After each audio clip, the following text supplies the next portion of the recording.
ಅದೇ ರೀತಿ ಕಾಂಗ್ರೆಸ್ ಮಹಿಳಾ ಮುಖಂಡರ ಜೊತೆ ಡಿಕೆಶಿ ಸಭೆ.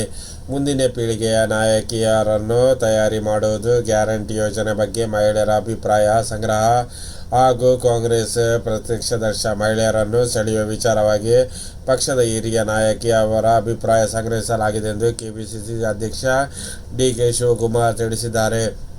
ಕೆಪಿಸಿಸಿ ಕಚೇರಿಯಲ್ಲಿ ಹಿರಿಯ ಮಹಿಳಾ ಕಾಂಗ್ರೆಸ್ ಹಿರಿಯ ಮುಖಂಡರ ಸಭೆ ಬಳಿಕ ಮಾತನಾಡಿದ ಅವರು, ಮಹಿಳೆಯರ ಸಬಲೀಕರಣಕ್ಕೆ ಸರ್ಕಾರ ಜಾರಿಯಾಗುವ ಗ್ಯಾರಂಟಿ ಯೋಜನೆಗಳ ಬಗ್ಗೆ ಜನರ ಭಾವನೆ ಏನಿದೆ? ನಾವು ಇಷ್ಟು ಉತ್ತಮ ಯೋಜನೆಗಳು ಕೊಟ್ಟರೂ ಜನರ ನಿರೀಕ್ಷೆ ಏನು? ನಮಗೆ ಚುನಾವಣೆಯಲ್ಲಿ ಇನ್ನಷ್ಟು ಕ್ಷೇತ್ರ ಗೆಲ್ಲುವ ನಿರೀಕ್ಷೆ ಇತ್ತು. ಮುಂದಿನ ದಿನಗಳಲ್ಲಿ ಮಹಿಳೆಯರನ್ನು ರಾಜಕೀಯವಾಗಿ ಯಾವ ರೀತಿ ತಯಾರು ಮಾಡುವುದು? 40 ಮಂದಿ ಹಿರಿಯ ನಾಯಕರು ತಮ್ಮ ಅನುಭವವನ್ನು ಆಧರಿಸಿ ಸಲಹೆ ನೀಡಿದ್ದು, ಪಕ್ಷದ ಎಲ್ಲ ಮಟ್ಟದ ಮಹಿಳೆಯರಿಗೆ ಸಮಾನ ಸ್ಥಾನಮಾನ, ಈಗಲೇ ಸ್ಥಳೀಯ ಶುಷ್ಕ ಚುನಾವಣೆಗಳಲ್ಲಿ ಮೀಸಲಾತಿ ನೀಡುವುದು, ವಿಧಾನಸಭೆ ಹಾಗೂ ಲೋಕಸಭೆ ಚುನಾವಣೆಯಲ್ಲಿ ಮಹಿಳೆಯರ ಮೀಸಲು ತರಲು ಹೋರಾಟ ಮಾಡುತ್ತಿವೆ ಎಂದರು. ವೃದ್ಧಾಪ್ಯ ವೇತನ ಯೋಜನೆಗೆ ತಂದಿದ್ದು ಇಂದಿರಾ ಗಾಂಧಿ ಅಂಗನವಾಡಿ ಕಾರ್ಯಕರ್ತರು, ಆಶಾ ಕಾರ್ಯಕರ್ತರ ಕಾರ್ಯಕ್ರಮ ತಂದದ್ದು ಕಾಂಗ್ರೆಸ್ ಸರ್ಕಾರ. ಗ್ರಾಮೀಣ ಪ್ರದೇಶದಲ್ಲಿ ಮನೆ ಹಾಗೂ ನಿವೇಶನ ನೀಡುವಾಗ ಮಹಿಳೆಯ ಹೆಸರಿನಲ್ಲಿ ನೋಂದಣಿಯಾಗಬೇಕೆಂದು ಕಾನೂನು ಮಾಡಿದ್ದಾರೆ. ಆ ಮೂಲಕ ಮಹಿಳೆಯರು ಸಾಮಾಜಿಕವಾಗಿ, ಆರ್ಥಿಕವಾಗಿ, ಶ್ರೇಯಸ್ಕವಾಗಿ ಶಕ್ತಿ ತುಂಬುವುದು ಜೊತೆಗೆ ರಾಜಕೀಯ ಬೆಳೆಸುವುದು ಆಲೋಚನೆ ಮಾಡುತ್ತಿದೆ ಎಂದು ಹೇಳಲಾಗಿದೆ. ಪ್ರತಿಭೆಗಳಿಗೆ ಪ್ರೋತ್ಸಾಹ ಸಿಗದ ಸಮಾಜ ಪ್ರಗತಿ ಹೊಂದುವುದಿಲ್ಲ. ನಾಗರಾಜ್ ಮೋಹನ್ ಪ್ರತಿಭೆಗಳಿಗೆ ಪ್ರೋತ್ಸಾಹ ಸಿಗುವುದಿಲ್ಲವೋ ಆ ಸಮಾಜ ಪ್ರಗತಿ ಹೊಂದುವುದಿಲ್ಲ ಎಂದು ಕರ್ನಾಟಕದ ಉಚ್ಚ ನ್ಯಾಯಾಲಯದ ವಿಶ್ರಾಂತ ನ್ಯಾಯಮೂರ್ತಿ ಎಚ್. ಎನ್. ನಾಗಮೋಹನ್ ದಾಸ್ ಅಭಿಪ್ರಾಯಪಟ್ಟರು. ಗಾಂಧಿ ಭವನದಲ್ಲಿ ಕರ್ನಾಟಕ ಕನ್ನಡ ಬರಹಗಾರರ ಮತ್ತು ಪ್ರಕಾಶಕರ ಸಂಘ, ಕನ್ನಡ ಮತ್ತು ಸಾಂಸ್ಕೃತಿಕ ಇಲಾಖೆ ವತಿಯಿಂದ ಆಯೋಜಿಸಿದ ಪ್ರಶಸ್ತಿ ಪ್ರದಾನ ಸಮಾರಂಭದಲ್ಲಿ ಮಾತನಾಡಿ, ಇವತ್ತು ಈ ಸಂಘದಿಂದ 4 ಜನರನ್ನು ಆಯ್ಕೆ ಮಾಡಿ ಪ್ರಶಸ್ತಿಯನ್ನು ನೀಡಲಾಗುತ್ತದೆ. ಇವರೆಲ್ಲ ಪ್ರತಿಭೆಗಳು ಹೌದು, ಸಾಧಕರು ಹೌದು. ಈ ಸಮಾಜಕ್ಕೆ ಬೆಳಕಿನ ದೀಪವಾಗಿ ತಮ್ಮ ಮುಂದಿನ ಜನಾಂಗಕ್ಕೆ ಸ್ಫೂರ್ತಿಯಾಗುವಂತಹ ಕೆಲಸವನ್ನು ಮಾಡುತ್ತಿದ್ದಾರೆ. ನಾನು ಒಬ್ಬ ನ್ಯಾಯಮೂರ್ತಿಯಾಗಿ ಹೇಳುವುದೆಂದರೆ ಇದು ಇಲ್ಲ.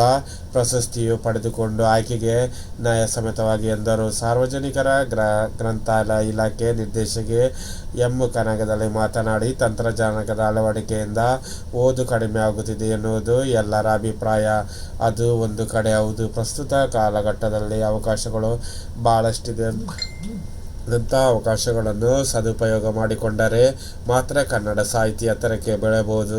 ನನಗೆ ಗೊತ್ತಿರುವ ಹಾಗೆ ಹಿಂದಿ ಭಾಷೆಯನ್ನು ಬಿಟ್ಟರೆ ಸಾಹಿತ್ಯ ಕ್ಷೇತ್ರದಲ್ಲಿ ಅತಿ ಹೆಚ್ಚು ಜ್ಞಾನಪೀಠ ಪ್ರಶಸ್ತಿಯನ್ನು ಪಡೆದು ಕನ್ನಡ ಸಾಹಿತ್ಯ ಕ್ಷೇತ್ರ ಇದು ನಿಜವಾಗುತ್ತದೆ ಹೆಮ್ಮೆ ಪಡೆಯಬೇಕು ವಿಚಾರವಾಗಿದೆ ಎಂದು ತಿಳಿಸಿದರು. ಪ್ರಶಸ್ತಿಯೊಂದಿಗೆ ಲೇಖಕರು ಕೊಡುವ ಪ್ರೋತ್ಸಾಹ ಕನ್ನಡ ಬರಹಗಾರರನ್ನು ಮತ್ತು ಪ್ರಕಾಶಕ ಸಂಘ ಅಧ್ಯಕ್ಷ ಪುಟ್ಟಸ್ವಾಮಿ ಅವರು ಹೇಳಿದ್ದಾರೆ.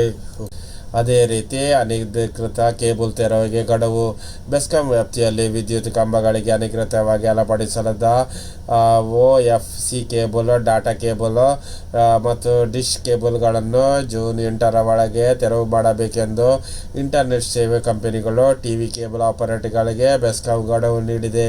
ಕಳೆದ 2023 ಆಗಸ್ಟ್ 23ರಂದು ಬೆಂಗಳೂರಿನ ಸುದ್ದು ಟೆಂಪಲ್ಸ್ ಬಳಿ ಇರುವ ಸ್ಟೇಟ್ ಕಾಲೇಜ್ ಬಳಿ ಮನೆಗೆ ತೆರಳುತ್ತಿದ್ದ ವಿದ್ಯಾರ್ಥಿ ಮೇಲೆ ವಿದ್ಯುತ್ ತಂತಿ ಬಿದ್ದ ಪರಿಣಾಮ ಗಂಭೀರ ಗಾಯಗೊಂಡರು. ಈ ಘಟನೆ ನಡೆದ ದಿನದಿಂದ ಬೆಸ್ಕಾಂ ಅಧಿಕಾರಿಗಳು ಎಚ್ಚರ ವಹಿಸಿದ್ದು, ವಿದ್ಯುತ್ ಕಂಬಗಳಿಗೆ ಅನಧಿಕೃತವಾಗಿ ಅಳವಡಿಸಿರುವ OFC ಕೇಬಲ್, ಡಾಟಾ ಕೇಬಲ್ ಹಾಗೂ ಡಿಶ್ ಕೇಬಲ್ಗಳನ್ನು ತೆರವುಗೊಳಿಸಿದ ಸಂಬಂಧಪಟ್ಟ ಬೆಸ್ಕಾಂ ವಿಶೇಷ ಕಾರ್ಯಾಚರಣೆ ಕೈಗೊಂಡಿತು. ಅನಧಿಕೃತ ಡಾಟಾ ಕೇಬಲ್, OFC ಕೇಬಲ್ ಹಾಗೂ ಡಿಶ್ ಕೇಬಲ್ಗಳು ತೆರವುಗೊಳಿಸಲು 1 ವಾರದ ಗಡುವು ವಿಧಿಸಿತು. ಬೆಸ್ಕಾಂ ವಿಶೇಷ ಕಾರ್ಯಾಚರಣೆಯ ಹೊರತಾಗಿಯೂ ಅನಧಿಕೃತ ಕೇಬಲ್ಗಳನ್ನು ವಿದ್ಯುತ್ ಕಂಬಗಳ ಮೇಲೆ ಡಿಶ್ ಕೇಬಲ್ ಹಾಗೂ ಡಾಟಾ ಕೇಬಲ್ಗಳನ್ನು ಅಳವಡಿಸಲಾಗಿದೆ.